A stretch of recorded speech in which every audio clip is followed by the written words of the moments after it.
अगर आप भी अपनी मेहनत की कमाई को कहीं सुरक्षित जगह निवेश करना चाहते हैं, जहां जोखिम बिल्कुल न के बराबर हो और सरकार की पूरी गारंटी भी हो, तो पोस्ट ऑफिस की फिक्स्ड डिपॉजिट यानी टाइम डिपॉजिट स्कीम आपके लिए एक बेहतरीन विकल्प बन सकती है। बहुत सारे लोग बैंक एफडी के बारे में जानते हैं, लेकिन पोस्ट ऑफिस की एफडी स्कीम की ताकत और फायदों से अनजान है।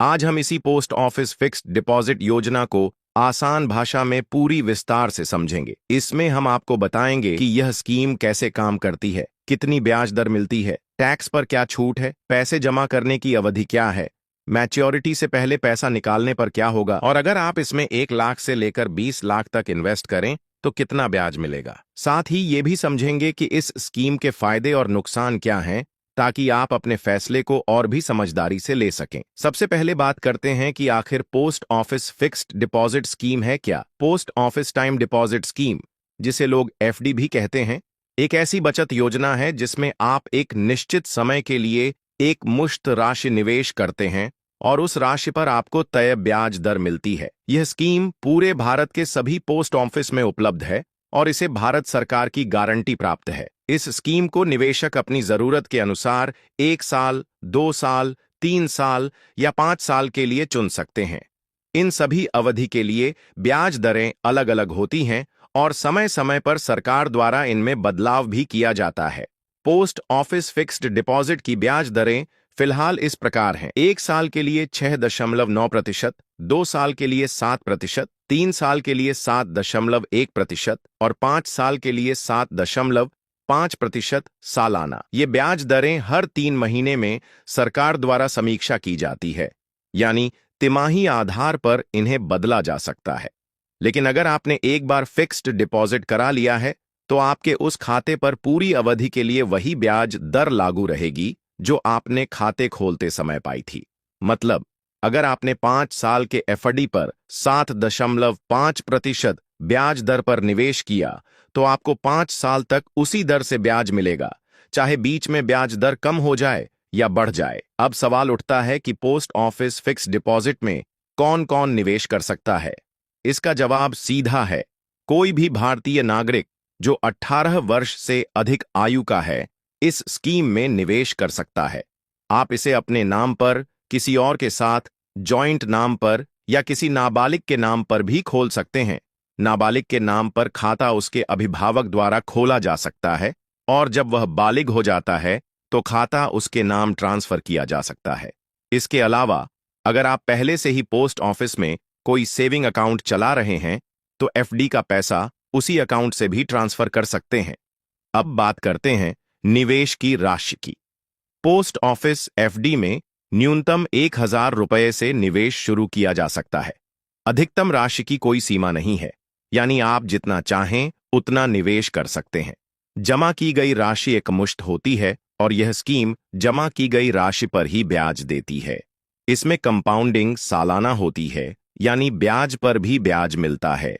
हालांकि ब्याज सालाना घोषित होता है, लेकिन मैच्योरिटी पर ही पूरा ब्याज हाथ में आता है। यह इस स्कीम की एक खासियत है, क्योंकि लंबी अवधि में कंपाउंडिंग का असर रिटर्न को बढ़ा देता है। पोस्ट ऑफिस एफडी पर मिलने वाला ब्याज टैक्सेबल होता है, यानी इस पर इनकम टैक्स की दर से टैक्स देना होता है। हालांकि अगर आपने 5 साल की एफडी की है, तो उस पर धारा 80C के तहत टैक्स छूट का लाभ मिल सकता है। मतलब अगर आप 5 साल के लिए निवेश करते हैं, तो 1.5 लाख रुपए तक की रकम पर आपको टैक्स छूट मिलेगी। लेकिन बाकी अवधि की एफडी, जैसे 1 साल, 2 साल या 3 साल की एफडी पर यह छूट नहीं मिलेगी। साथ ही अगर साल में ब्याज 40,000 रुपए, सीनियर सिटीजन के लिए 50,000 रुपए से ज्यादा हो गया तो टीडीएस भी कटेगा। अब बात करते हैं एक बहुत जरूरी सवाल की। अगर हमें अपनी पोस्ट ऑफिस एफडी यानी फिक्स्ड डिपॉजिट को मैच्योरिटी से पहले ही तोड़ना पड़े, तो उस पर क्या पेनल्टी लगती है?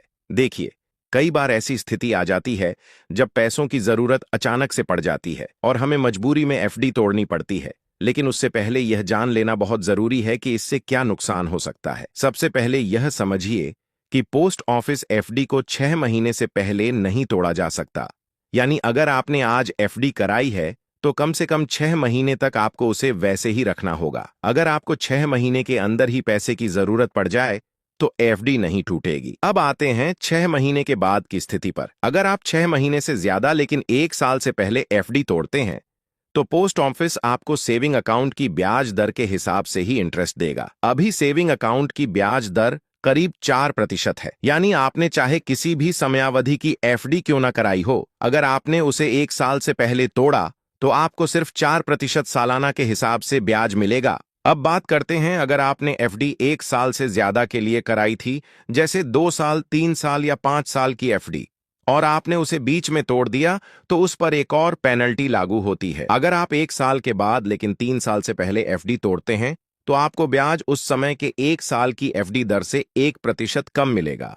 मान लीजिए आपने 2 साल की एफडी की थी और 18 महीने बाद तोड़ रहे हैं, जबकि उस समय पोस्ट ऑफिस में 1 साल की एफडी पर 6.9% ब्याज मिल रहा है, तो आपको 5.9% 6.9% में से 1% कम ब्याज मिलेगा।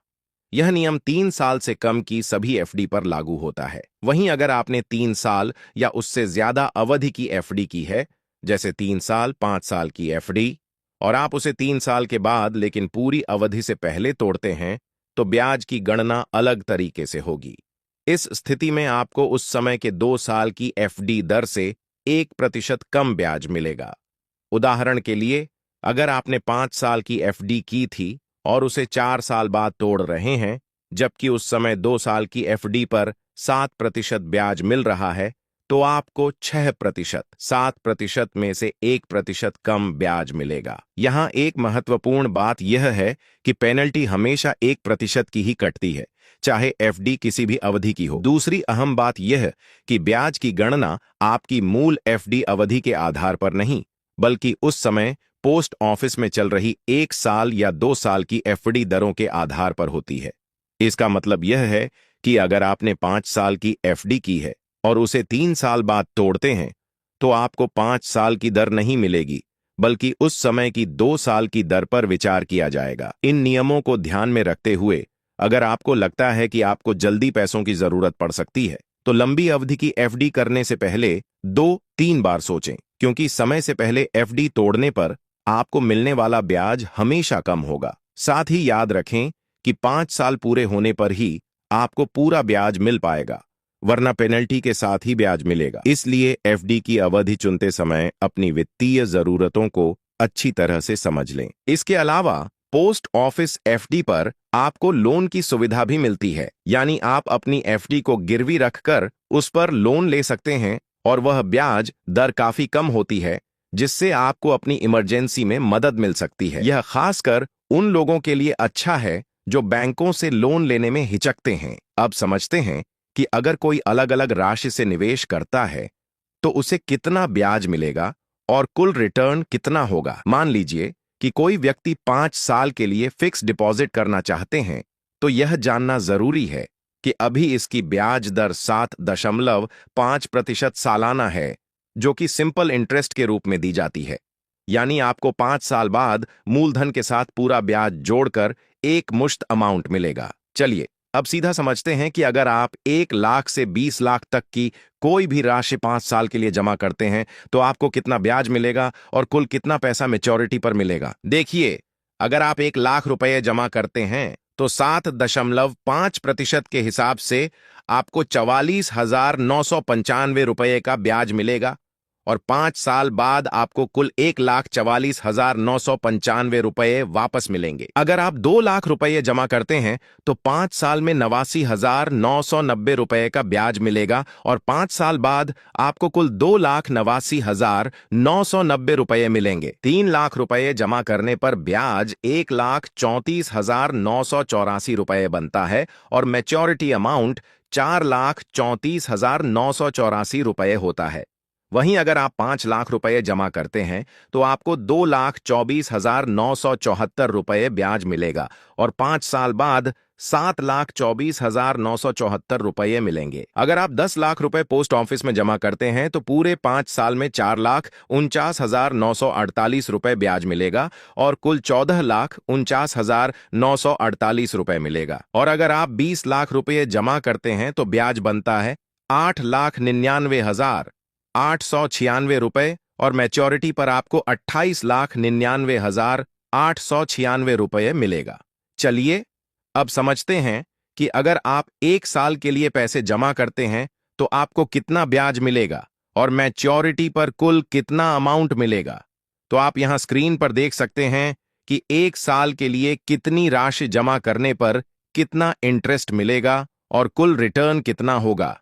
इसके बाद 2 साल के लिए भी इसी तरह देखें, कितनी रकम जमा करने पर कितना ब्याज मिलेगा और कुल मैच्योरिटी अमाउंट क्या रहेगा। फिर 3 साल के लिए भी यही प्रक्रिया समझें, कितना निवेश करने पर कितना इंटरेस्ट मिलेगा और मैच्योरिटी के समय आपको कुल कितनी राशि मिलेगी। अब बात करते हैं इसके फायदे की। सबसे पहला फायदा है, पोस्ट ऑफिस में की गई एफडी पूरी तरह सुरक्षित होती है क्योंकि इसे भारत सरकार का बैकअप प्राप्त होता है।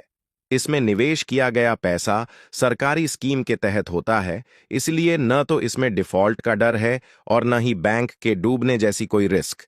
यह खास तौर पर उन निवेशकों के लिए बेहतर है जो बिना जोखिम के अपने पैसों को बढ़ाना चाहते हैं। दूसरा फायदा है, पोस्ट ऑफिस एफडी में ब्याज दर 6.9% से लेकर 7.5% तक होती है, जो समय और अवधि पर निर्भर करता है। खास बात यह है कि ब्याज दर फिक्स रहती है, यानी आपने जिस दिन एफडी कराई उस दिन की ब्याज दर आपकी पूरी अवधि के लिए लॉक हो जाती है। इससे रिटर्न का अंदाजा पहले से लगाना आसान हो जाता है। तीसरा फायदा है, अगर आप 5 साल की एफडी करते हैं तो इनकम टैक्स एक्ट की धारा 80C के तहत 1.5 लाख तक के निवेश पर टैक्स छूट मिलती है। इससे आपकी टैक्सेबल इनकम कम हो जाती है और टैक्स में राहत मिलती है। हालांकि ब्याज पर टैक्स देना होता है, लेकिन मूलधन पर छूट मिलती है। चौथा फायदा है, पोस्ट ऑफिस में एफडी खाता खोलना बहुत ही आसान है। इसके लिए सिर्फ आधार कार्ड, पैन कार्ड और 2 पासपोर्ट साइज फोटो की जरूरत होती है। न कोई लंबा प्रोसेस, न कोई बैंकिंग जटिलताएं, कोई भी आम नागरिक बड़ी आसानी से खाता खुलवा सकता है। पांचवा फायदा है, पोस्ट ऑफिस एफडी की एक खास बात यह है कि आप सिर्फ 1,000 रुपये से इसकी शुरुआत कर सकते हैं। इसका मतलब है कि छोटे निवेशक भी इसमें पैसा लगा सकते हैं। दूसरी ओर, अधिकतम निवेश की कोई सीमा नहीं है, आप जितना चाहें उतना पैसा निवेश कर सकते हैं। यह सुविधा बहुत कम योजनाओं में होती है। छठा फायदा है, समय से पहले निकासी। 6 महीने बाद एफडी तोड़ सकते हैं। अगर आपको अचानक पैसे की जरूरत हो जाए तो आप 6 महीने बाद एफडी को समय से पहले तोड़ सकते हैं। हालांकि इस स्थिति में थोड़ा कम ब्याज या पेनाल्टी लग सकती है, लेकिन आपका पैसा कभी फंसेगा नहीं। यह सुविधा उन लोगों के लिए बहुत फायदेमंद है जो कभी-कभी इमरजेंसी में पैसे निकालना चाहते हैं। सातवां फायदा है, रिटायर्ड व्यक्ति के लिए पोस्ट ऑफिस एफडी बहुत अच्छी योजना साबित हो सकती है क्योंकि इससे उन्हें एक निश्चित और सुरक्षित इनकम मिलती रहती है।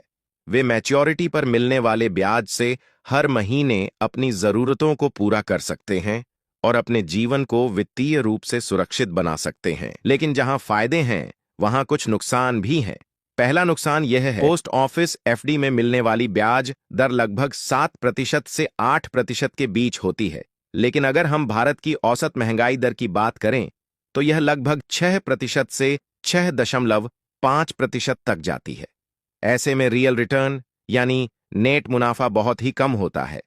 अगर महंगाई दर को घटा दिया जाए तो एफडी पर मिलने वाला असली रिटर्न सिर्फ 1% से 2% तक ही रह जाता है। इसका मतलब यह हुआ कि आपकी पूंजी तो सुरक्षित रहती है, लेकिन उसका असली मूल्य समय के साथ घटता है। यह उन लोगों के लिए नुकसानदेह है जो अपने पैसे की वैल्यू को बढ़ते समय के साथ बनाए रखना चाहते हैं। दूसरा नुकसान यह है, अगर आप पोस्ट ऑफिस एफडी में पैसा लगाते हैं और बीच में आपको किसी कारणवश पैसे की जरूरत पड़ती है तो पहले 6 महीने तक तो आपको कोई ऑप्शन ही नहीं मिलता पैसे निकालने का।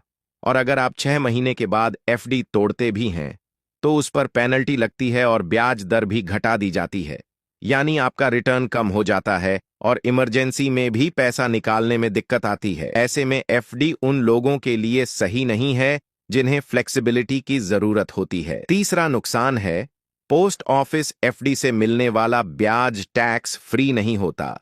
जितना भी ब्याज आप कमाते हैं वह आपकी कुल इनकम में जोड़ दिया जाता है और आपकी टैक्स स्लैब के अनुसार उस पर टैक्स लगता है।